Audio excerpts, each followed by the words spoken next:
হয়তো এটা কোনো অথেন্টিক চিলি ফিশের রেসিপি নয়, কিন্তু একবার এইভাবে আমার মায়ের পদ্ধতিতে চিলি ফিশ বানিয়ে দেখবেন, দুর্দান্ত স্বাদ লাগে। ফ্রাইড রাইস বা চাউমিন। নমস্কার, কুইজিনিয়া চ্যানেলের পক্ষ থেকে সকলকে জানাই সাদর আমন্ত্রণ। আমাদের সবার চ্যানেল কুইজিনিয়াকে সাবস্ক্রাইব করে পাশে থাকা বেল বাটন আর অল আইকন প্রেস করে রাখলেই সব নতুন ভিডিও নোটিফিকেশন আপলোড হওয়া মাত্র পৌঁছে যাবে আপনাদের কাছে। হ্যাঁ, যেটা বলছিলাম, ফ্রাইড রাইস বা চাউমিন যে কোনো কিছুর সাথে দুর্দান্ত লাগে মায়ের এই একদম সিম্পল পদ্ধতিতে বানানো দুর্দান্ত স্বাদের চিলি ফিশ রেসিপিটি। একবার বানালে বারবার খেতে ইচ্ছে করবে এই পদ্ধতিতেই।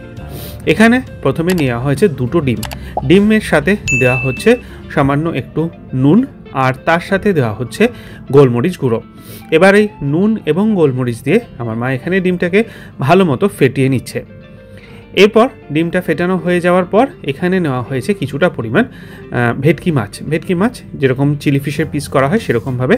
তার মধ্যে দিয়ে দেওয়া হচ্ছে প্রথমে গোলমরিচ গুঁড়ো, তারপরে স্বাদ অনুযায়ী নুন দেওয়া হচ্ছে, কুচি করে রাখা রসুন দেওয়া হচ্ছে, কাঁচা লঙ্কা কুচি, আর তারপর দেওয়া হচ্ছে কিছুটা সয়া সস আর কিছুটা টমেটো সস, ম্যাগি কোম্পানির hot and sweet tomato sauce. আর ডিম যেটা নুন গোলমরিচ দিয়ে গুলিয়ে রাখা হয়েছিল তার থেকে বেশ কিছুটা এর মধ্যে দিয়ে দেওয়া হচ্ছে। এবার এটাকে ভালো করে প্রথমে মিশিয়ে নেওয়া হলো, আর তারপর এতে দিয়ে দেওয়া হলো কর্নফ্লাওয়ার। সবই আন্দাজের ওপর নির্ভর করে কর্নফ্লাওয়ারটাকে দিয়ে আঠালো করে এটাকে মেখে নেওয়া হবে, তবে হ্যাঁ, খুব আঠালো কিন্তু নয়। এবার এটাকে আমরা 30 মিনিটের জন্য রেস্ট করতে দেবো। ফিরে আসছি 30 মিনিট পর। 30 মিনিট হয়ে গেছে। সাদা তেল নিয়েছি, সাদা তেলেই রান্নাটা করবেন। যেটুকু ডিম অবশিষ্ট ছিল তার মধ্যে দিয়ে দিন, আর দিয়ে এটাকে একটু ডিমের অমলেটের মতো করে একটু হালকা ভুর্জি মতো করে এটা নামিয়ে দিন।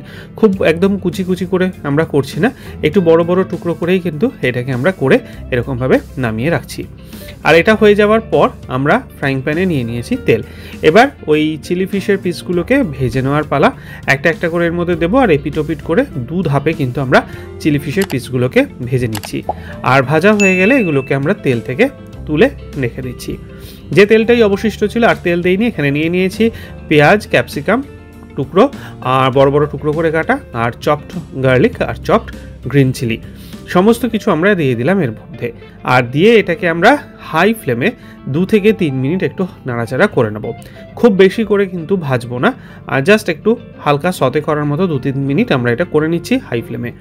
এদিকে একটা বাটির মধ্যে কিছুটা সয়া সস, কিছুটা গোলমরিচ, বেশ কিছুটা গোলমরিচের গুঁড়ো, স্বাদ অনুযায়ী দিয়ে নিচ্ছি নুন, তার সাথে কাশ্মীরি লাল লঙ্কার গুঁড়ো কালারটা ভালো আসার জন্য, আর নেওয়া হচ্ছে অনেকটা পরিমাণ টমেটো সস, ম্যাগি কোম্পানির হট অ্যান্ড সুইট।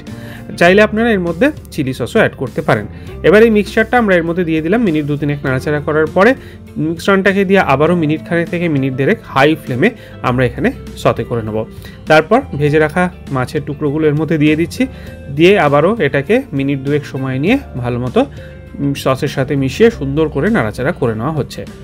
এরপর এতে আমরা দিয়ে দিচ্ছি ওই যে সসটা মিশিয়েছিলাম সেই বাটি ধোয়া জল, মোটামুটি আরেকটু কিছু জল দিলাম, মোটামুটি ওই 200 মিলিলিটার পরিমাণ জল দিয়ে এটাকে আমরা 4 থেকে 5 মিনিট সময় নিয়ে ফুটতে দেবো।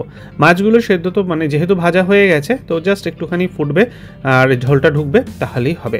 হয়ে যাওয়ার পর এটাকে দেখুন বেশ ভালো মতো কিন্তু আমাদের হয়ে এসছে, দেখাই যাচ্ছে হালকা একটু ঝোল আছে। এই পর্যায়ে একটা মিক্সচার দিয়ে দিন, 1/4 কাপ জল আর 1 টেবিল চামচ কর্নফ্লাওয়ার গুলিয়ে এর মধ্যে দিয়ে দিন, দিয়ে আর মিনিট খানেক ফুটিয়ে নিন।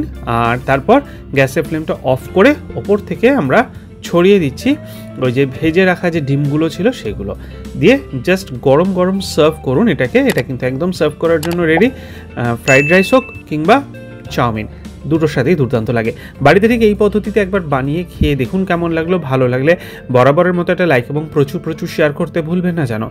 যারা এখনও চ্যানেল কুইজিনিয়াকে সাবস্ক্রাইব করেননি, অনুরোধ করবো চ্যানেলটাকে সাবস্ক্রাইব করে এই পরিবারের সদস্য হয়ে যাওয়ার জন্য। লাইফ ইজ প্রিশাস, গল্পের শিকালিকাল চ্যানেল দুটিকে আজকে সাবস্ক্রাইব করতে এই ভিডিও ডেসক্রিপশন বক্সের লিঙ্কটা প্লিজ চেক করে নেবেন। সবাই ভালো থাকবেন, সুস্থ থাকবেন। নমস্কার।